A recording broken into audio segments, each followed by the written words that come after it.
Hello everyone, ఎలా ఉన్నారు? Welcome back. 'Ghost in the shell' ఇదొక science fiction action movie guys. రీసెంట్‌గా ప్రైమ్‌లో తెలుగు ఆడియోలో కూడా స్ట్రీమ్ అవుతుంది. తెలుగు డబ్బింగ్ చాలా చేశారు. ఇదే నేమ్‌తో చాలా మూవీస్ ఉన్నాయి గైస్. నేను 2017లో వచ్చిన మూవీ రివ్యూ చేస్తున్నాను. ఈ movie run time just 1 hour 35 minutes ఉంటుంది. ఇందులో మనందరి ఫేవరెట్ యాక్ట్రెస్ బ్లాక్ విడో ఉంటుంది. అదే స్కార్లెట్ జాన్సన్ మెయిన్ లీడ్ రోల్‌లో ఉంటుంది.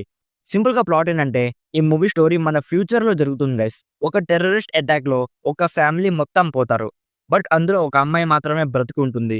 తన మైండ్ తప్ప తన బాడీ పార్ట్స్ ఏవి కూడా అస్సలు పనే చెయ్యవు.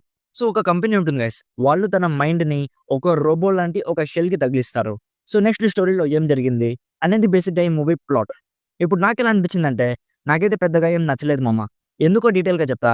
ఫస్ట్‌లీ కాన్సెప్ట్ చాలా బావుంది గైస్. చాలా యూనిక్‌గా ఇంతకుముందు వేరే ఏ మూవీలో కూడా చూసినట్టు అనిపించలేదు. మన ఫ్యూచర్ ఎలా ఉంటుందో చూపించే విజువల్స్ అన్నీ కూడా ఎక్స్ట్రార్డినరీగా ఉంటాయి. ఇందులో ఒక ప్రాబ్లమ్‌ని సాల్వ్ చేశారు. లైక్ మన 'రోబో' మూవీ ఉంది గదా! అందులో రోబో మన మనిషిలా ఆలోచించలేదు కదా! ఇందులో అదే రోబోకి మనిషి బ్రెయిన్ పెడితే ఎలా ఉంటుంది? అదే ఈ మూవీ మెయిన్ థీమ్.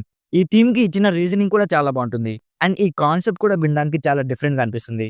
మరి ప్రాబ్లమ్ ఏంటి బ్రో అంటే, ఈ కాన్సెప్ట్ చుట్టూ అల్లిన స్టోరీ అస్సలు ఎంగేజింగ్‌గా లేదు గైస్. చాలా స్లోగా, బోరింగ్‌గా, నీరసం వచ్చేలా ఉంటుంది. అసలు ఇంట్రెస్టింగ్ గానే ఉండదు. మెయిన్‌లీ స్క్రీన్ ప్లేలో ఎక్సైటింగ్ ఎలిమెంట్స్ అస్సలు ఏమీ లేవు గైస్. ఏదైనా ఈవెంట్ జరిగితే దాన్ని మనకి ఒక షాకింగ్ లేదా సర్ప్రైజింగ్ ఫ్యాక్టర్ క్రియేట్ చేసేలా చూపించలేదు. స్టోరీ చాలా ఫ్లాట్‌గా ఉంటుంది. అండ్ ఇందులో ఉండే మెయిన్ క్యారెక్టర్ తన పాస్ట్‌లో ఫేస్ చేసిన ఇన్సిడెంట్ వింటే బావుంటుంది కానీ, చూస్తున్నప్పుడు అసలు ఎమోషనల్ గానే అనిపించదు గైస్. అదే ఇక అందరూ చెప్తారు కదా! యూనిక్ కాన్సెప్ట్ ఉంది. కానీ దాని లోపల సబ్‌స్టాన్స్ లేదని. సో ఇఫ్ మీకు జస్ట్ యూనిక్ కాన్సెప్ట్ ఉన్న మూవీస్ ఎక్స్‌ప్లోర్ చేయడం ఇష్టం ఉంటే అప్పుడు టైమ్ పాస్ కోసం ఒకసారి ట్రై చేయొచ్చు. దీనికంటే ఇదే యాక్టర్స్ 'ది లూసీ' అనే ఒక మూవీ ఉంది గైస్. అది ఎక్స్‌ట్రార్డినరీగా ఉంటుంది.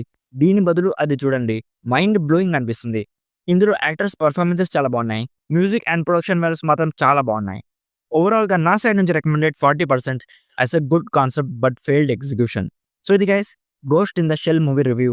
ఆల్రెడీ ఈ మూవీ మీరు చూసుంటే మీకెలా అనిపించిందో కామెంట్స్‌లో మాతో షేర్ చేసుకోండి. వీడియో నచ్చితే లైక్ చేయండి. మరిన్ని రివ్యూస్ అండ్ రికమెండేషన్స్ కోసం మన ఛానల్‌ని ఇప్పుడే సబ్స్క్రైబ్ చేసుకోండి. Thank you so much for watching. Meet you in my next video. By bye guys.